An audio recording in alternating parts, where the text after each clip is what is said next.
Assalamualaikum warahmatullahi wabarakatuh, Abah. Waalaikumsalam warahmatullahi wabarakatuh. Jadi mungkin ini konten sedikit berbeda dengan yang lain. Yang lain biasanya ajakan dan sebagainya.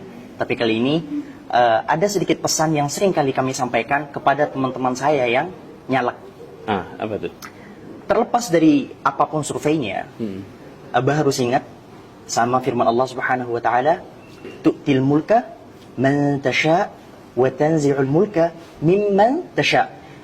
Allah yang bisa mengangkat sesiapapun yang Allah inginkan, dan Allah juga bisa menurunkan sesiapapun yang Allah inginkan. Jadi apapun yang terjadi terserah Allah ujung-ujungnya. Dan siapa tahu harapan kami bahwa apabila nanti Abah memimpin, kami berharap bahwa Abah nanti bisa punya mentalitas layaknya Sayyidina Umar ibn Abdul Aziz. Beliau pernah berkata bahwa andai kata ada kambing yang mati sia-sia di pinggiran sungai Efrat, niscaya itu merupakan bagian dari tanggung jawabku. Ya, dan perlu Abah ingat, maaf Abah kalau ini kesannya agak sedikit terkesan menggurui, tapi perlu kami ingatkan banget.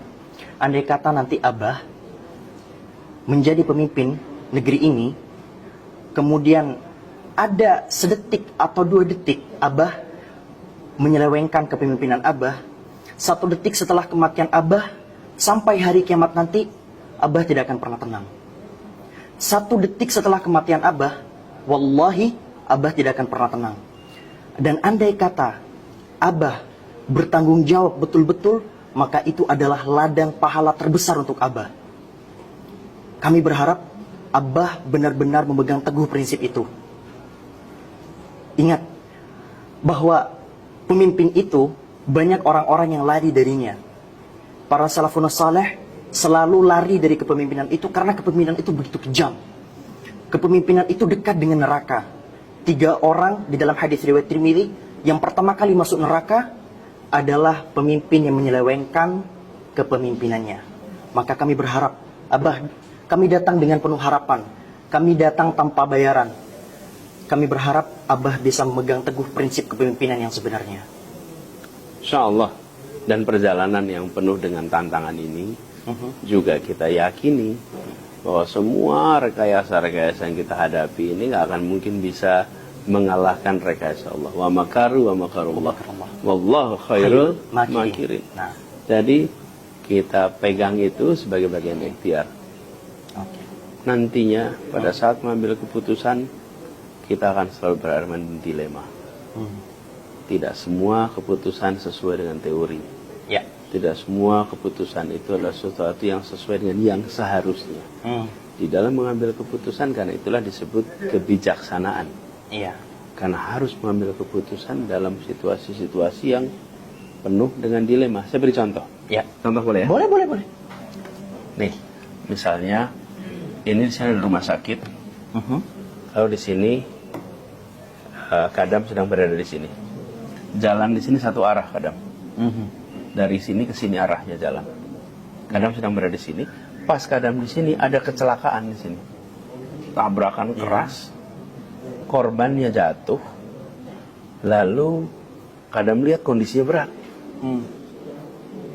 Harus dibawa ke rumah sakit. Ya. Lalu ada dilema. Kalau mengikuti aturan lalu lintas, maka harus berputar dulu nih, muter untuk ke rumah sakit. Mungkin bisa 30 menit baru sampai. Benar. Kondisinya kritis, berat. Tapi kalau dibawa langsung sih berarti harus melanggar lalu lintas. Ya. Nah, di situ namanya judgment. Ya. Nah, nanti akan ada orang yang bilang salah, nggak boleh melanggar lalu lintas. Itu prinsip, nggak boleh. Tapi ada yang bilang, oh kita lebih penting menyelamatkan nyawa. Iya, benar. Nah, disitulah yang saya maksud. Bahwa tidak bisa dalam kenyataannya. Nantinya kita bilang, oh harus pakai 1, 2. Di situ yang namanya kebijaksanaan. Sebagai pemimpin. Di situ ambil keputusan. Tentu dia harus mempertanggungjawabkan. Bagi yang menganggap aturan lalu lintas tidak boleh dilanggar, pemimpin telah melakukan pelanggaran besar. Ya. Karena pemimpin sudah mengkhianati aturan paling dasar, yaitu jalan satu arah. Benar. Oke. Bagi yang satu bilang ini pemimpin sedang melakukan penyelamatan nyawa dalam kondisi darurat. Benar. Akan selalu muncul begitu. Benar. Jadi maksud saya, jangan pernah berharap nantinya semua hal pasti disetujui. Ya. Akan ketemu dengan situasi di mana harus mengambil keputusan berdasarkan kondisi. Nah, bagi kadam yang berada di sini, kadam harus memutuskan dalam 5 menit.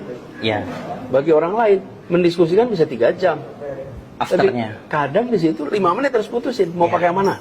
Muter setengah jam Ya. atau melanggar. Benar. Benar. Nah, bagi orang yang membahas, dia bisa membahas berhari-hari. Tapi bagi kadam di situ, kadam tidak punya pilihan. 5 menit harus putuskan. Pemimpin seringkali tidak harus ambil keputusan dalam situasi yang cepat. Orang yang menganalisa bisa menganalisa berhari-hari sesudahnya. Jadi doakan bisa amanah, istiqomah, dan didekatkan dengan ikhlas. Insya Allah. Bismillah. Bismillah. Terima kasih Abah. Sama-sama. Kita tagih janjinya nanti di akhirat. Ya. Assalamualaikum warahmatullahi wabarakatuh.